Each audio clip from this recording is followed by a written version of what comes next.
everyone, it's Lisa Stenz from Lisa's Creative Corner. I'm really excited about the Creative Design Team's Love Your Stash challenge this week because we're highlighting embellishments from our stash. And boy, did I have a lot of embellishments to choose from. I decided to pull out all of the beach-themed embellishments that I had in my stash to create the opening page of a scrapbook that I've been wanting to create for a really long time. I'm starting out with a photo of my family from one of the close to my heart incentive trips that I earned. This was the first time I was able to bring my entire family on one of the incentive trips, and I've been wanting to make a scrapbook of the trip for a long time. I found a package of compliments from the No Worries collection from the 2017 catalog, and it has 2 pages of stickers and a bunch of craft dies. I also had a few seaside wooden shapes left in my stash. I don't have all of them, but there's enough to add to my layout. I found the No Worries paper packet that I had set aside for this project years ago. I was really glad that I was able to find it in my stash. One of the first things that I like to do when I'm starting to design a scrapbook page is I like to pull out all of the papers in the paper pack and see what patterns and what colors go best with the photos that I'm going to use. So I'm just lining up all of the papers next to each other, and I'm going to hold up my photo to see which ones might work. And the striped one kind of goes with my dress. The colors in the window sort of go with the lagoon pattern. I really love the wood grain and the little basket weave. I don't know what you call that, but I am not sure which pages to use, so I'm kind of holding up some of the embellishments too to see what might look good. And then I'm just going to choose a couple that I think might work. And then I'll just try to figure out which one I want to use for the base. Now I'm going to pull out all of the die cuts from the No Worries compliments pack because there's so many in here I'm not sure exactly which ones I want to use. So I'm going to just dump them all out and figure out which ones might work with my layout. There's so many cute ones here, and I know I'm going to want to save some for the other pages for my album, so I'm just going to try to figure out which ones I want to use on this layout. I found this folder that held some of the photos from the PhotoPass pictures that we had from the resort, so I'm going to go ahead and use that and cut out the name of the hotel to put on my layout as our title.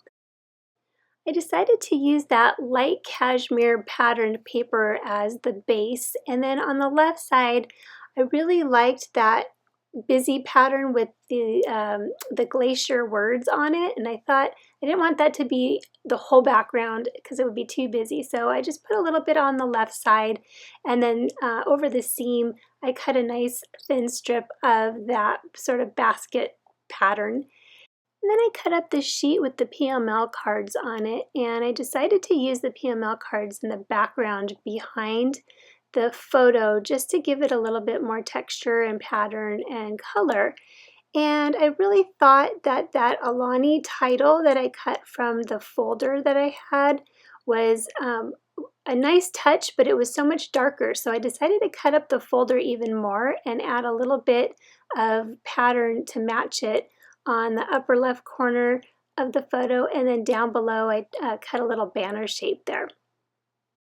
So now I'm going to go ahead and add the word family on the top, and the back of these chipboard pieces actually are craft cardstock, and I realized I'm using the Bonding Memories liquid glue to attach the word family, and I realized that the liquid glue doesn't work that great on the craft cardstock.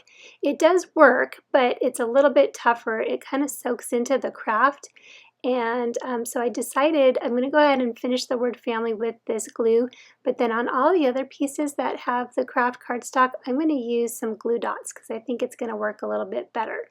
So you can see I'm kind of fiddling with it to make sure that it stays on and stays adhered. So the word's not exactly straight, but that's okay. It's not too noticeable. So now I'm going to add these wooden shapes to the bottom right corner, and I really love these shapes, and I'm using some glue dots to add these to the layout, and I've got some regular size glue dots, and then I've got some smaller micro glue dots to use on the smaller pieces. When you layer these wooden shapes on top of each other, it gets kind of thick, so there's parts that you need to add a little bit of padding, so to speak. So I pulled out my 3D foam tape and I'm adding a little bit of foam tape under certain areas just so that the pieces are flat. You can see I'm using my microtip scissors to add a little bit under that shell. And I'm going to do the same thing under the sand dollar here. I added a few other embellishments to the little cluster on the right side of that shell. I added the little So Perfect sign and a couple of these little starfish. Now I'm going to add another cluster of embellishments to the left side of the picture. And I usually, I might stop here normally, but because I have so many embellishments that I want to use, I'm going to just keep going and keep adding these clusters. I pulled out more of these little chipboard shapes and I'm just kind of layering them on top of each other.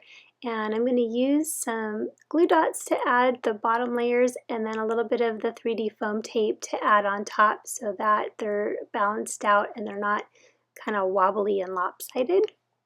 So now that that cluster is done, I'm going to add another cluster up in the upper left corner with this large starfish to start the cluster. And then I decided I really wanted to have something where I can put the date.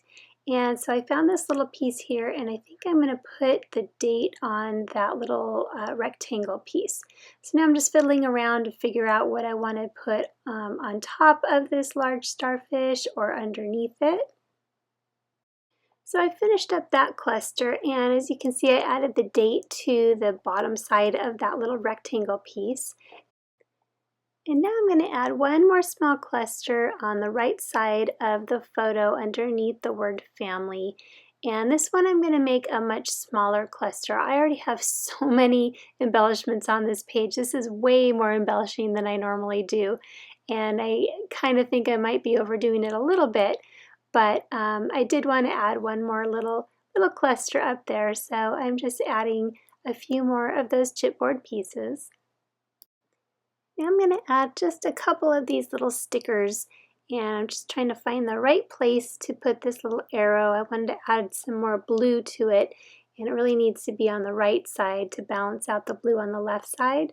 So I went ahead and put it right by the word family and I added the word unplug on the upper right cluster there under the word family. And now I'm just adding a couple of these little self-adhesive shell sequins. Put one on the bottom left side there and tucked one underneath that upper right cluster, and that finished off my layout. I hope you enjoyed watching me create this layout, and I hope that it inspires you to pull out some of your embellishments to make some fun projects as well. Be sure to check out all of the other design team members' videos and see how they use their embellishments from their stash. I have links down below to each one of their YouTube channels. Don't forget to tune in tomorrow for our very, very special guest designer and see what Trina makes. Thanks for watching. We'll see you next time. Bye-bye.